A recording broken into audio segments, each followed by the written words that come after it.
My name is not very common name. And when I moved to England, long time ago, I moved there, in the 20s, my 20s. I'm originally from Brazil, actually. And I moved to England, and my name is a nightmare in England because everyone thinks I am a female. Ailson is for female, but Ailson is nothing. I don't know what it is, actually. Even in Brazil, it's a difficult name. So don't worry. It's absolutely fine, I can tell you lots of other stories about my name, actually, in England. Everyone thinks that a lady will come, basically. But here I am. I haven't, changed, yet. I'm still a man. Okay, so what I'm going to talk with you today is basically not what you're doing here. Okay, I do appreciate that most of you here, or the majority of you here, are researchers. In England, in most universities nowadays, we have two different routes. In fact, three different routes. One is researcher, route. The another one is teaching focused, and the third one is teaching fellows. Teaching fellows usually are guest speakers. I am in the middle. I'm a teacher. I'm teaching focused, basically a senior lecturer teaching focused, or associate professor.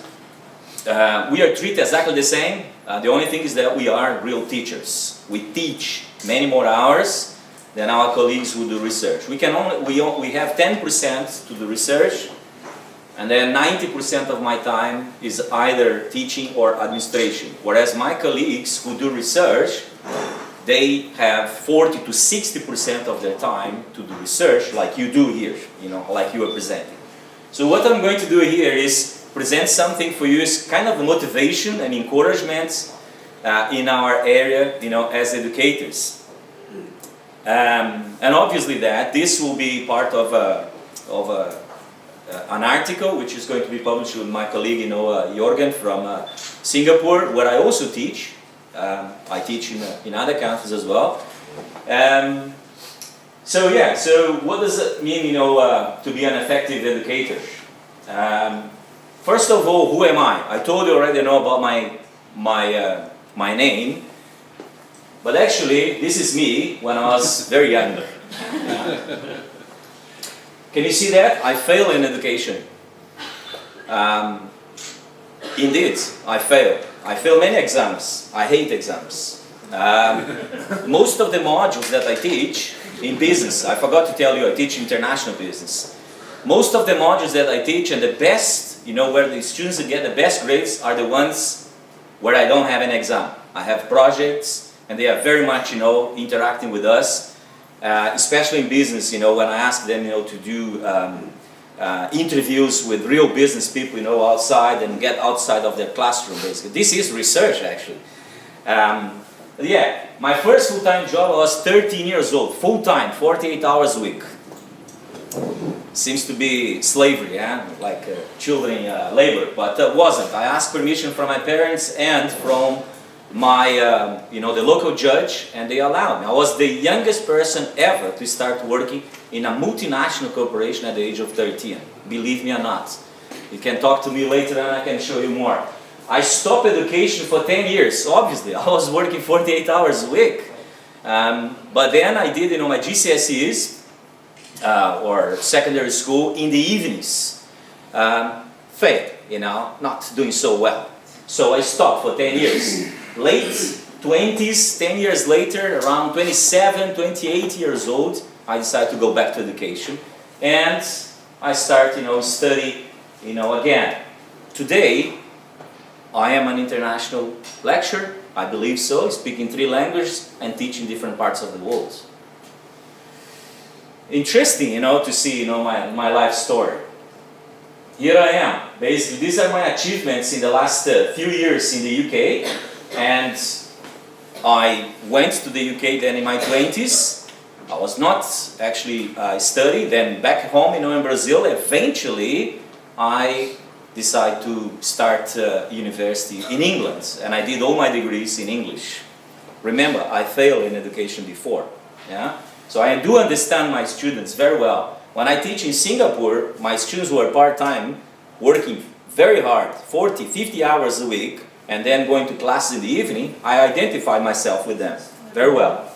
So yeah, so I connect with different universities as a guest speaker, etc., etc. Lots of teaching awards and etc. For me as a teacher in the UK. I also run marathons as well, and yeah, there we go. So my home, of course. Yeah, I'm very rich. I teach business, guys. Don't forget, I teach business. Yeah. Now, this is our Royal Holloway University of London. People say that the students come to us because of the building, not because of us. Because they want to take a picture in front of the building when they finish, their degrees. But it's a beautiful building. This is one of my students, Sarah Simon. I'm just going to show you 2 or 3 of them. You can go to my LinkedIn, you can see thousands of them. She says this: I had the pleasure of having Ailson as my teacher. Ailson, yeah, not Alison, is standing out the most to me and other classmates during my entire university experience. Ailson empower us to make decisions that will bring us happiness and success, however we define it. All of his students are lucky to have him. Isn't that better, think, as a teacher, to receive this kind of feedback from a student? I'm not better than anyone else. I'm not better than my colleagues who do amazing research, and I use their research in my classrooms in different countries. I'm not better than them. I'm just more, perhaps, more human with my students. I look at the students not as a number. And bear in mind, one of my modules, I have 440 students. 440 students, but I treat each of them as an individual, not as a number like the university does, and like most of colleagues do. I have colleagues who to say to me that when the student come to them, they don't want even to talk to the students.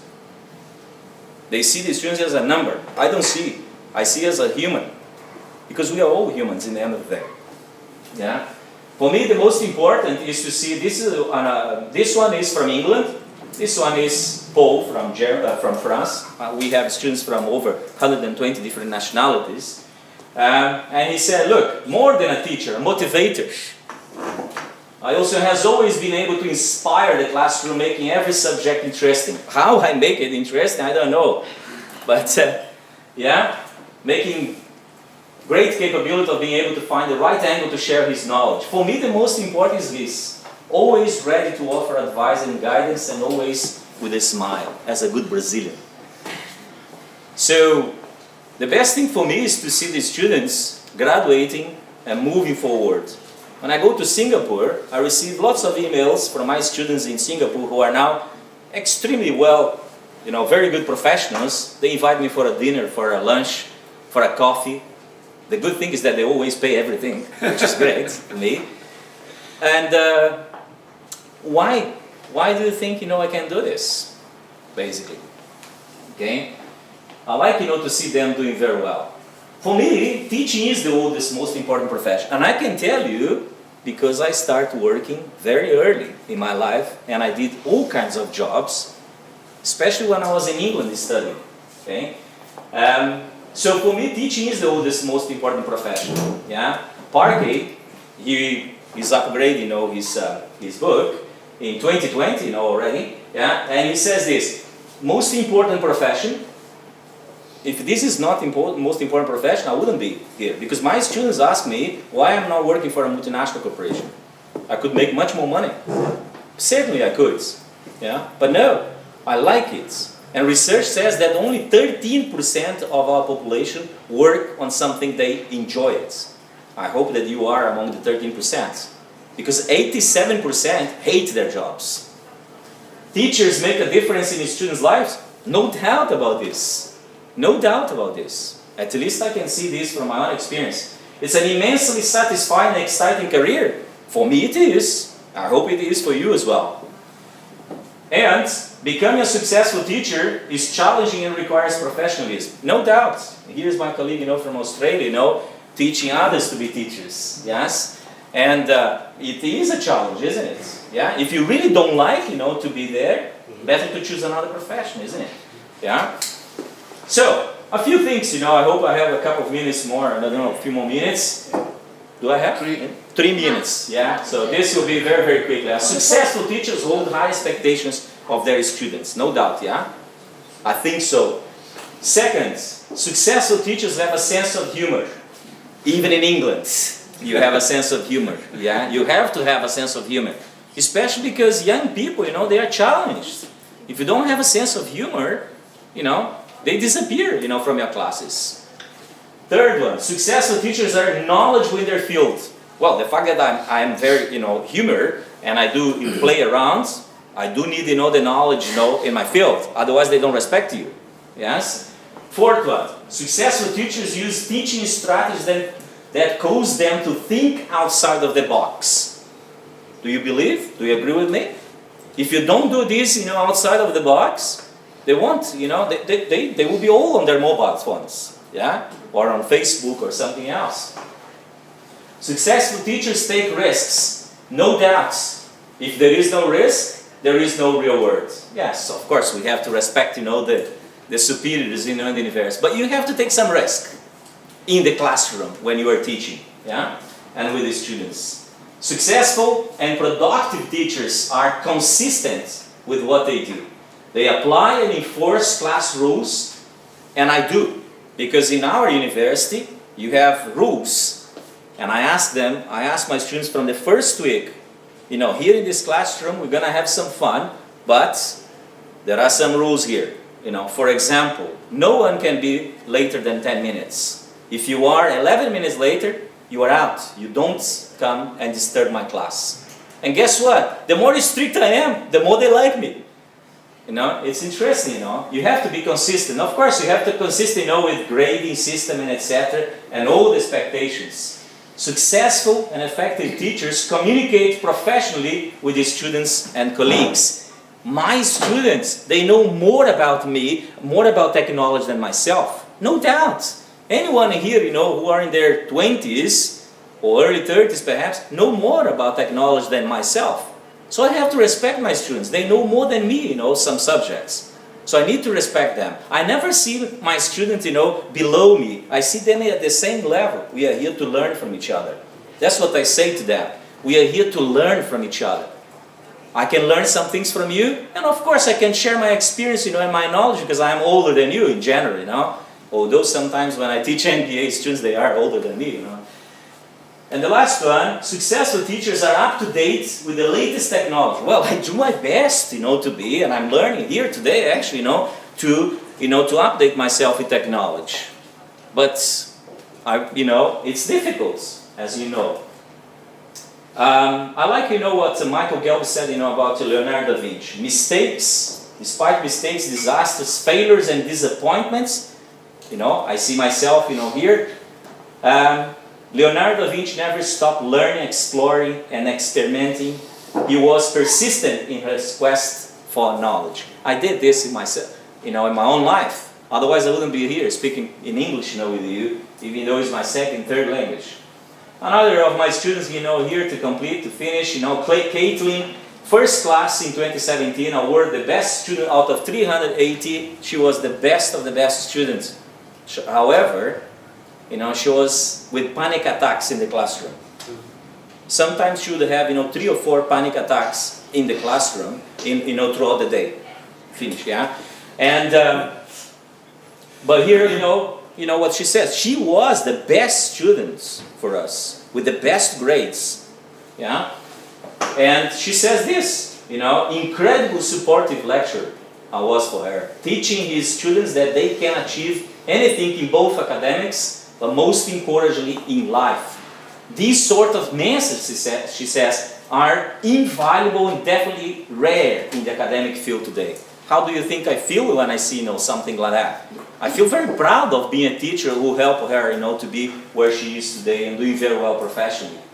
So, I finish, you know, saying to you, live your life as a work of art and teach your students the same and enjoy yourself. Otherwise, move, you know, career. Thank you very much.